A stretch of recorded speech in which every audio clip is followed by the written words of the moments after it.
veo muchos pacientes con prevención secundaria donde ya la secuela de la trombosis se ha presentado. Me encanta la situación de la prevención cardiovascular porque creo que es uno de los fenómenos importantes que nos hemos olvidado un poco.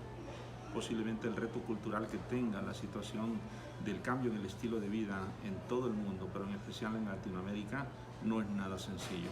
Somos una población que obviamente estamos crucificados porque somos muy resistentes a la insulina y de ahí muchos de los factores de riesgo que pudieran presentarse y desencadenar fenómenos trombóticos tan importantes que acaben en secuela.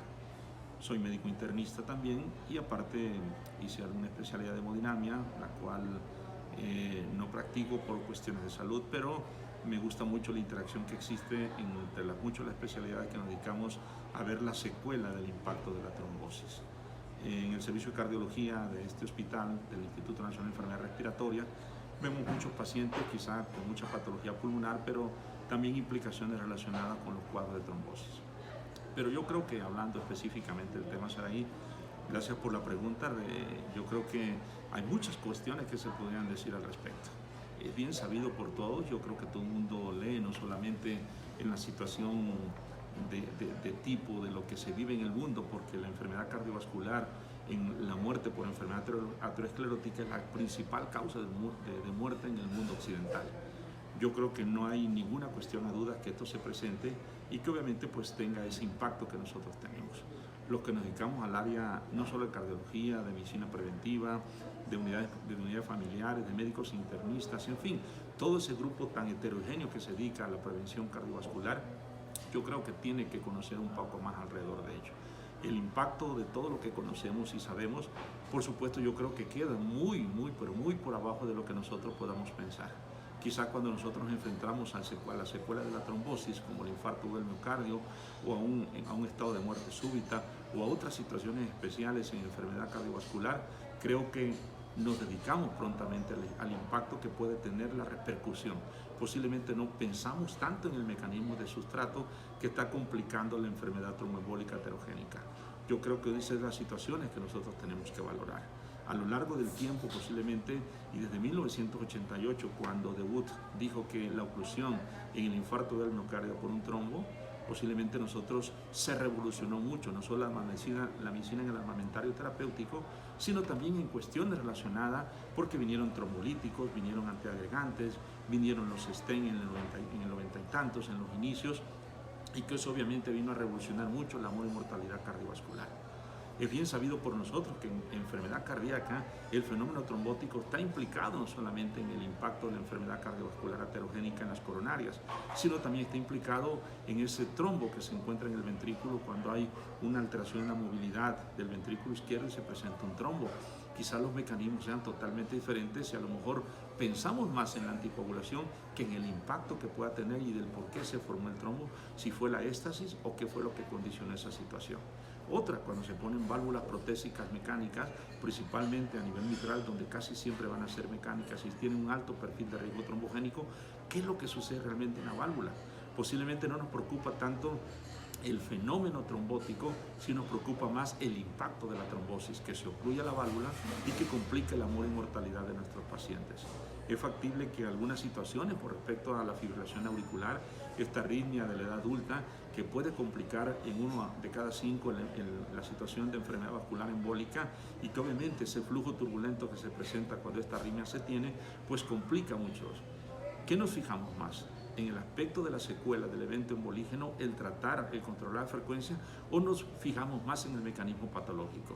En fin, podríamos hablar de muchas causas y obviamente la enfermedad no aterogénica provocada por esos más de 200 factores de riesgo cardiovascular que conocemos y que ha tenido un impacto para la Asociación Americana del Corazón, sobre todo el incremento que existen en artritis reumatoides, en las vasculitis, en todas esas enfermedades que no tienen implicaciones más que de un daño vascular importante y donde el endotelio, así como en los otros casos, en esas más de 200 factores de riesgo cardiovascular que existen, daña el endotelio y se echa disparató una serie de mecanismos importantes, posiblemente nosotros tenemos que estar pensando que estamos ante un gran reto.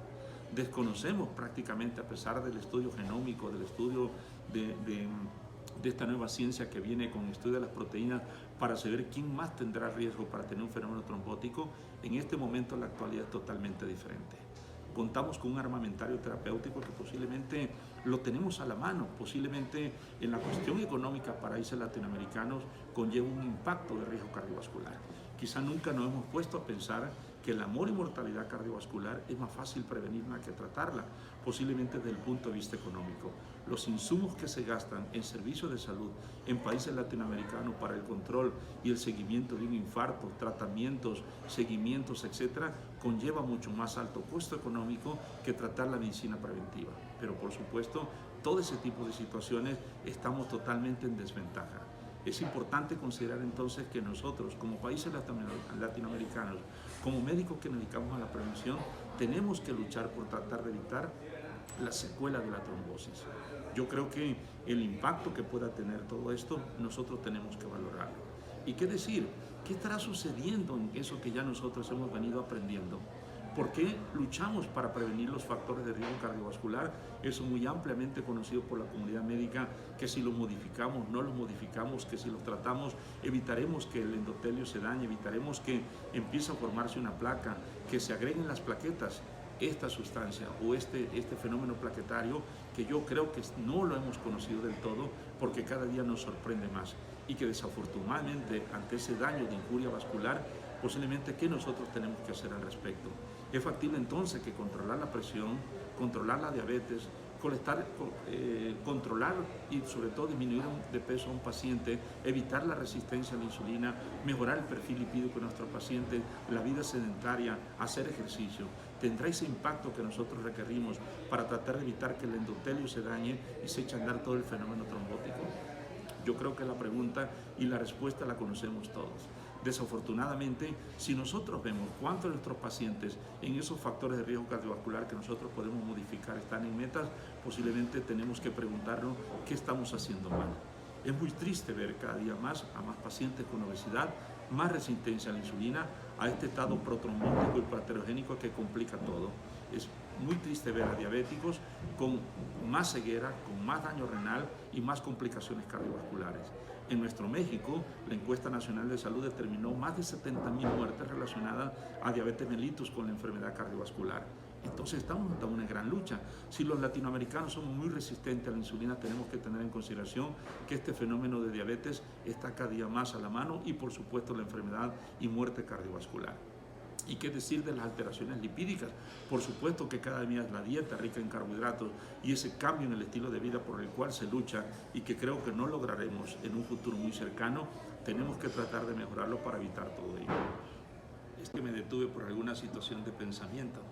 Realmente se me seca la boca cada vez que intento yo hablar y entusiasmarme porque posiblemente me gustaría tener eco mucho en la comunidad médica para tratar más la medicina preventiva y evitar más la medicina curativa. Por supuesto que muchas veces nosotros como especialistas nos preguntamos por qué pacientes que no tienen factores de riesgo cardiovascular como los que hemos conocido tienen alto riesgo también de tener fenómenos trombóticos.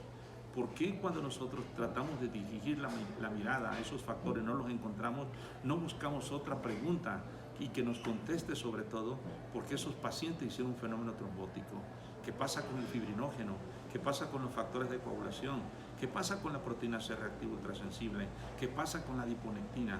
¿Qué pasa con todos aquellos marcadores de riesgo cardiovascular que nosotros desconocemos? ¿Qué pasa con la homocisteína?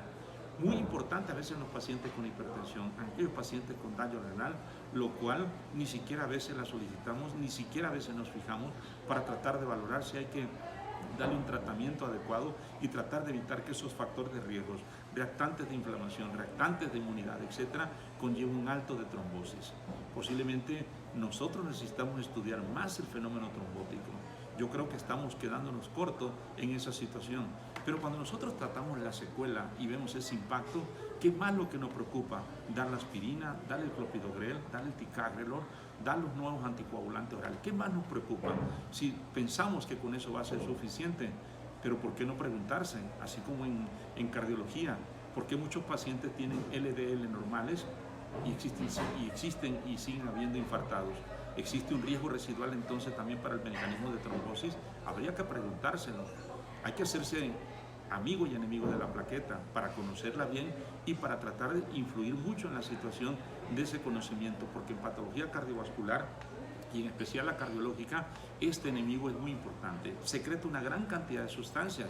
¿Y qué decir de ese daño endotelial que por supuesto puede complicar esa injuria más agregamiento plaquetario? En fin, yo creo que nosotros tenemos en nuestras manos esa situación de investigación para poder determinar hacia dónde queremos caminar. Yo invito a la comunidad médica en general que posiblemente esté viendo este video a que se pregunten, ¿realmente conocemos de trombosis? ¿Realmente con lo que tenemos es suficiente para tratarla? ¿Por qué muchos de nuestros pacientes, a pesar de tener control, muchos de los factores de riesgo cardiovascular, siguen teniendo secuela de la trombosis? ¿Será que hay algo en lo cual nos estamos fijando y que estamos dejando a un lado? ¿Será que tenemos que aprender más de los otros marcadores y factores de riesgo cardiovascular del cual no nos fijamos mucho?